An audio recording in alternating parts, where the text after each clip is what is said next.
Une personne sans référence, un bon matin devient une légende. Namesana nangate koyebanae. Les courtes prières en public et les résultats sont magnifiques. C'est qu'elle est nanga koumenana aussi. Il m'appelait, je le sais. Likabwezo pela katinanga. Namituni pona nini. Ezo umela. Nous vous saluons dans le nom précieux de Jésus-Christ. Soyez énormément bénis chez vous, que la paix et la grâce du Seigneur soient avec vous.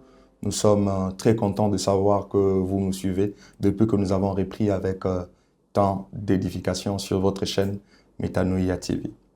Alors, nous allons continuer sur cette thématique que nous étions en train d'aborder depuis le début de ce mois en parlant de prémices.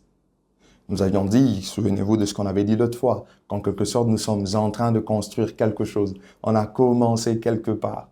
Je sais que pour certains, ils peuvent même se souvenir d'un certain nombre de vérités ou des affirmations que nous étions en train de faire. On a voulu y aller en termes d'affirmations, de vérités pour essayer de construire de façon beaucoup plus claire et compréhensive quelque chose ensemble avec vous.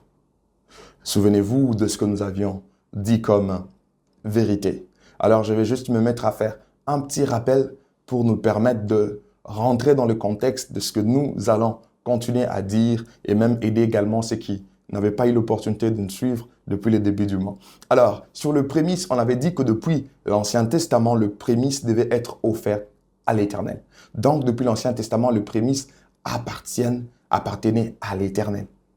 Alors, dans la deuxième vérité, on avait dit que pour certains, le prémisse n'était pas forcément la moisson, mais une partie de la moisson. Pour certains, c'était juste une partie de la moisson. Je vous ai même donné le texte en question. Alors, troisièmement, on avait dit que le Nouveau Testament emploie les prémices au sens figuré et spirituel. Le Nouveau Testament emploie le prémisse au sens figuré et spirituel. Quatrièmement, nous avons dit avec vous que nous ne donnons pas nos prémices sur base de la loi de Moïse. Mais cela n'équivaut pas à dire que nous devons être moins généreux que ceux de la loi de Moïse ou Israël en ces temps-là, alors que nous sommes bénéficiaires des grâces du Seigneur et nous sommes dans l'alliance la plus excellente et la plus parfaite qui a remplacé la première, bien sûr.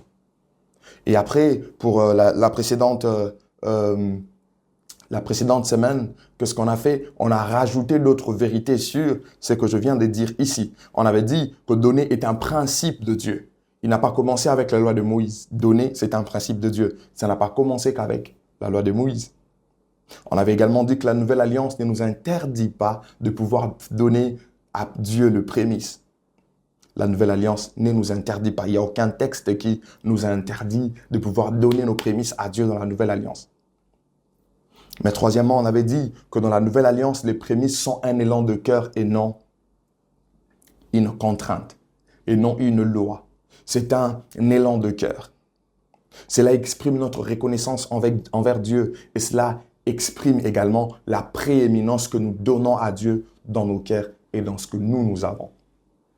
Ça, c'était très important. On avait également ajouté notre vérité en disant donner à Dieu le prémisse était un signe de foi et de reconnaissance. C'est-à-dire celui qui se décide de pouvoir donner à Dieu le prémisse, à la foi en Dieu et à la reconnaissance en ce Dieu qui lui a accordé la grâce et la faveur. On avait aussi donné une autre vérité en disant que les prémices ont une grande signification sur le plan spirituel. Et cela nous apportait beaucoup de bien venant de la part du Seigneur. Je vous avais même donné mon petit témoignage de comment Dieu avait fait avec moi les choses lorsque j'étais au début de mon travail. Alors, pour cette nouvelle tranche des temps d'édification, alors on va répondre à cette question de savoir comment donner les prémices aujourd'hui. Parce que avec tout ce que nous avons essayé de construire, à mettre en place comme vérité, il y a des questionnements qui se posent. On s'est dit, ok, mais on a compris qu'il faudrait que nous puissions, comprendre que donner, c'est un principe de Dieu. Et que dans la Nouvelle Alliance, on ne donne pas le prémisse sur base de la loi de Moïse et ça n'a pas un caractère contraignant. Ce n'est pas lié à une loi, mais c'est plutôt un élan de cœur. Mais comment devrons-nous donner? Ça, c'est la question que plusieurs peuvent se poser. Je crois que vous êtes sûrement en train de vous poser cette question. Comment devrais-je faire pour donner les prémices à Dieu? Je donnerai ces prémices sur base de quoi? Je donnerai ces prémices. Comment est-ce que je me dirais que ça, c'est vraiment le prémisse que je dois donner à Dieu? Alors, Dieu prend en charge cette question au moyen de sa parole. Nous allons trouver des résolutions, nous allons trouver des orientations qui vont nous permettre de savoir comment est-ce que nous pouvons donner le prémisse à Dieu aujourd'hui, parce que nous devons le faire avec notre élan de cœur, nous devons le faire avec joie, parce que Dieu aime celui qui donne avec joie. Alors, voici ce que j'aimerais vous dire sur comment on doit donner les prémices à Dieu. C'est que premièrement, les prémices peuvent être données sur les revenus. Déjà, à l'époque, lorsqu'on parlait des prémices dans la loi de Moïse, on s'est basé beaucoup plus au domaine lié à l'agriculture et le champ, la moisson que devait faire le peuple. Alors, s'il faudrait prendre les choses de façon globale aujourd'hui, je peux vous dire que nous pouvons donner nos prémices sur base de notre revenu. Le revenu qui peut être en numéraire, tout comme il peut être en nature. Parce qu'à ce jour, les gens ont tendance à penser que ce qu'on donne à Dieu doit toujours être en numéraire. Pas forcément. C'est vrai que le numéraire aujourd'hui aide dans l'acquisition d'autres choses et aussi par rapport à d'autres besoins de l'Église. C'est-à-dire, on peut donner en nature, mais ce qu'on donne n'est pas forcément le besoin de l'Église pour l'avancement de l'œuvre de Dieu, par exemple.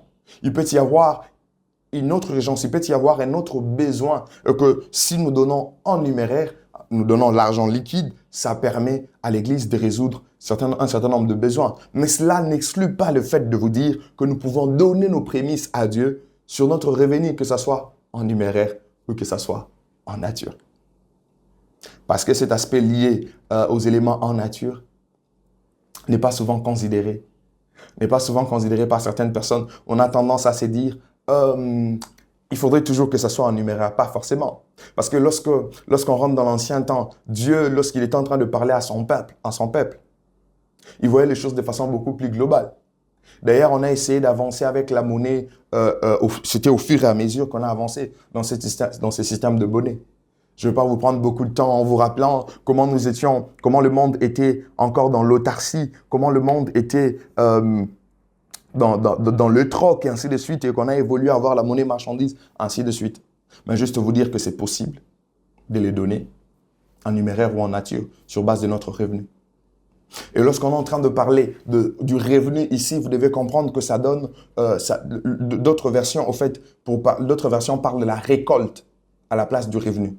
D'autres versions de la Bible parlent du concept récolte. Lorsque vous lisez, par exemple, des versions comme Parole de vie, Parole vivante, Sémer, vous allez sûrement voir là où, au lieu de parler de revenu, on parle de récolte. Ça traduit l'idée de ce qui émane de vos efforts. Ça traduit l'idée de ce qui émane de votre travail. Ça traduit l'idée de ce qui émane de votre sueur. Ça, c'est très important et très capital. C'est sur base de cela que vous donnez à Dieu le prémisse. Souvenez-vous de ce qu'Abel avait fait. Il avait pris le premier-né de son troupeau. Il est en train de travailler. Il est en train d'élever ce troupeau.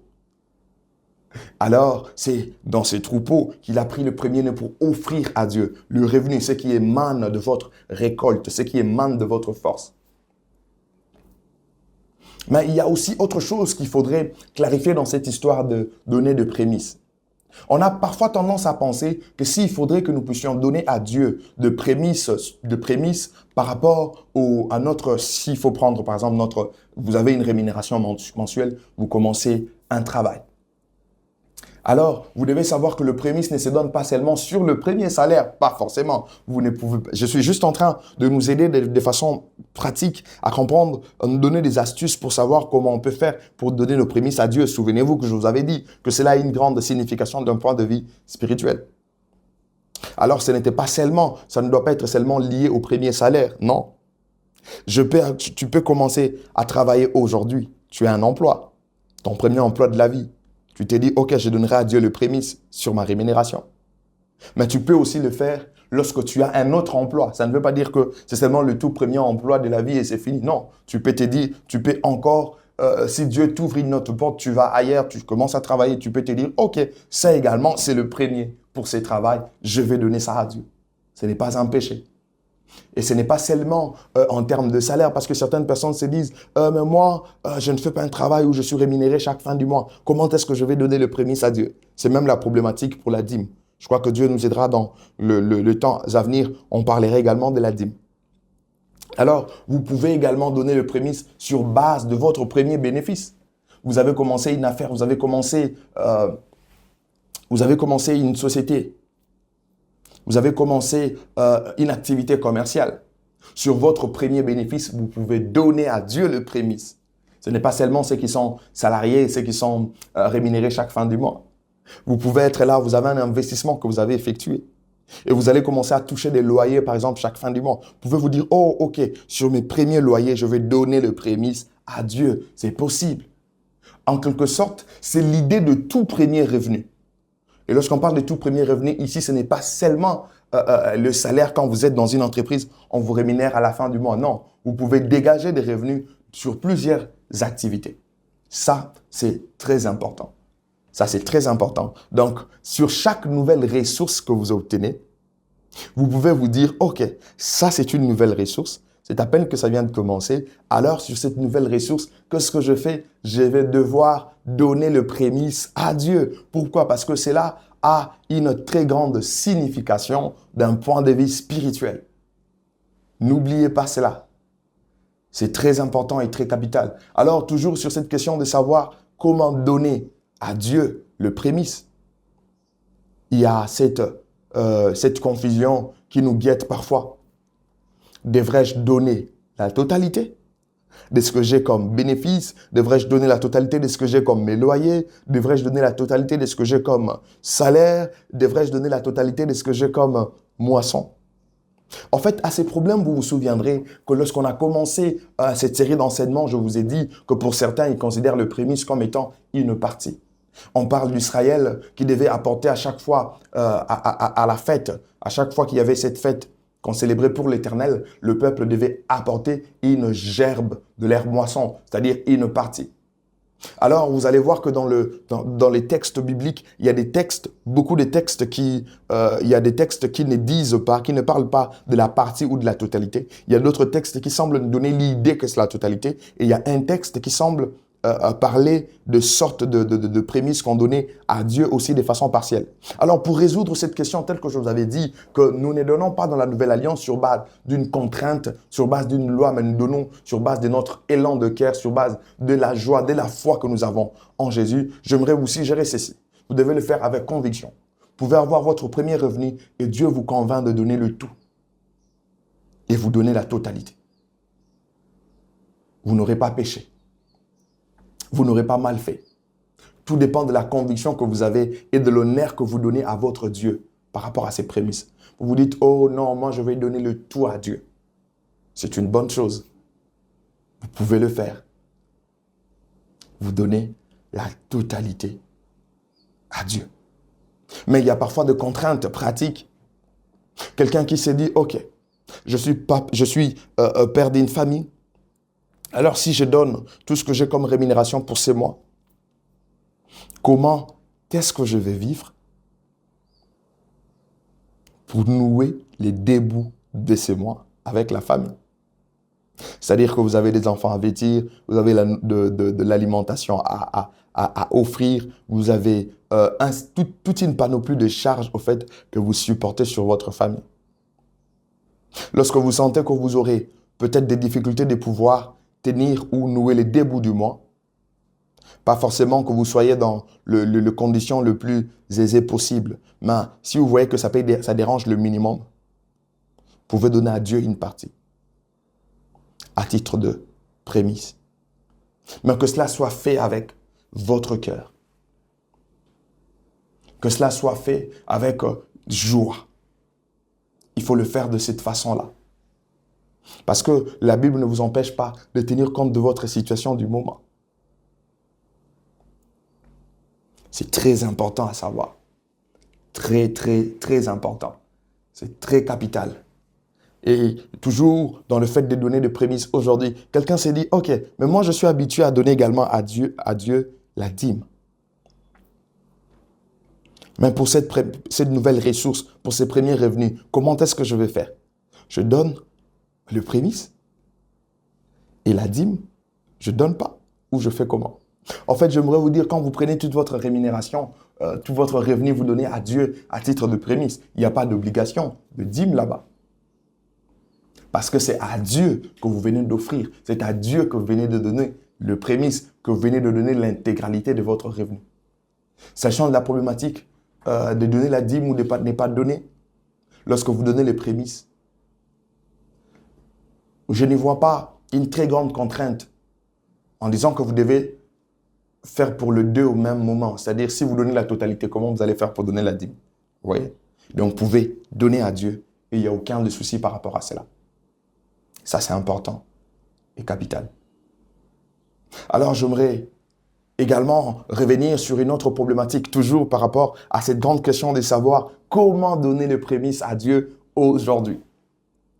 L'autre problématique est que, surtout pour nous qui sommes en Afrique et particulièrement ici en RDC, dans nos cultures, dans nos us et coutumes, il y a comme cette façon de faire des choses où lorsque un enfant commence à travailler, un enfant commence à être indépendant et à avoir ses propres ressources.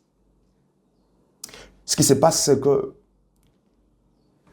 dans ces coutumes, parfois, il y a lieu de prendre ce que tu as comme première rémunération, ce que tu as comme premier revenu, donner au papa ou donner aux parents.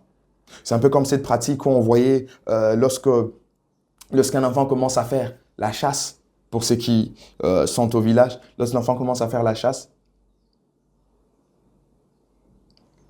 dans les premiers des animaux qu'il aura dans son gibier, il va venir donner à son père. En fait, cette pratique, ces us et coutumes ne sont pas mauvais. Il n'y a pas vraiment de négatif là-dedans.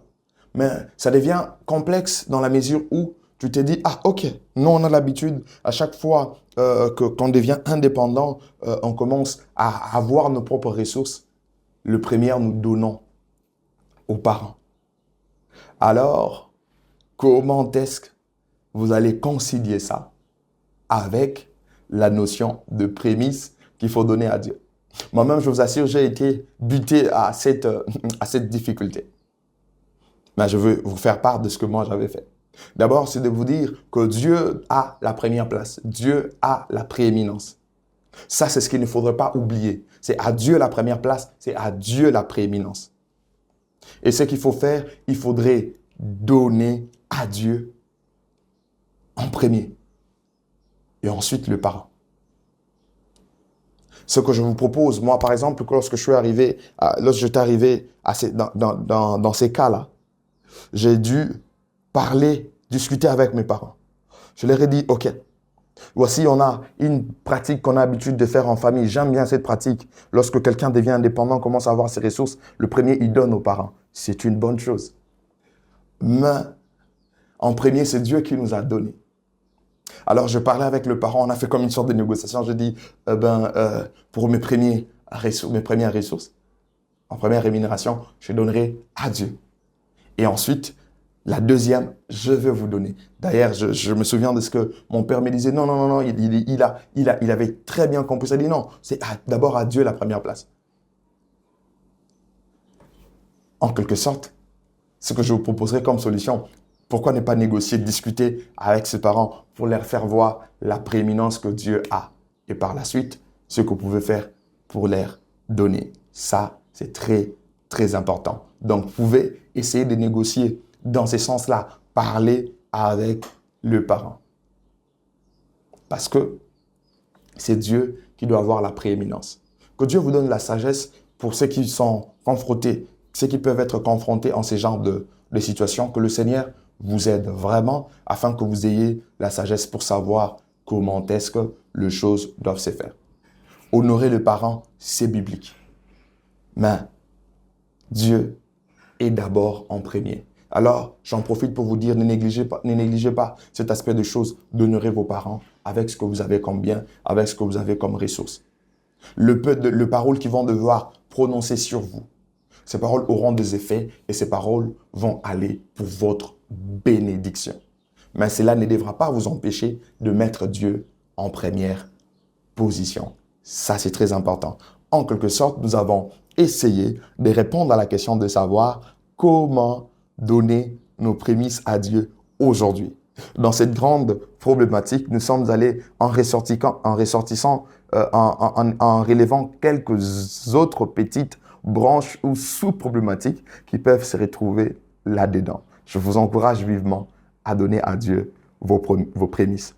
Alors, pour ceux qui sont dans le monde religieux, dans le monde de l'Église, j'aimerais vous présenter cet ouvrage qui se trouve déjà sur le marché, intitulé « Confession religieuse et obligation de tenue de comptabilité régulière dans l'espace OADA ». C'est un guide pratique, comptable et fiscal.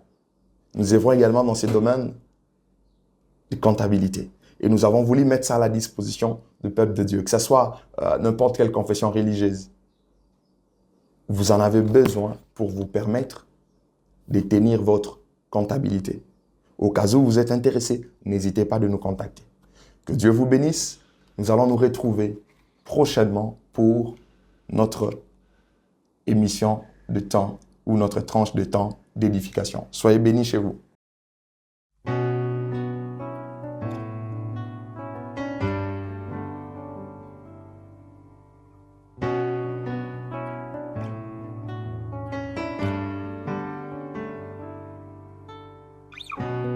Une personne sans référence, un bon matin devient une légende. Namesana nangate koyebanae. Les courtes prières en public et les résultats sont magnifiques. C'est que les nanga kogumenana no. Il m'appelait, je le sais. Likabwezo pela katinanga na mituni pona nini ezo umela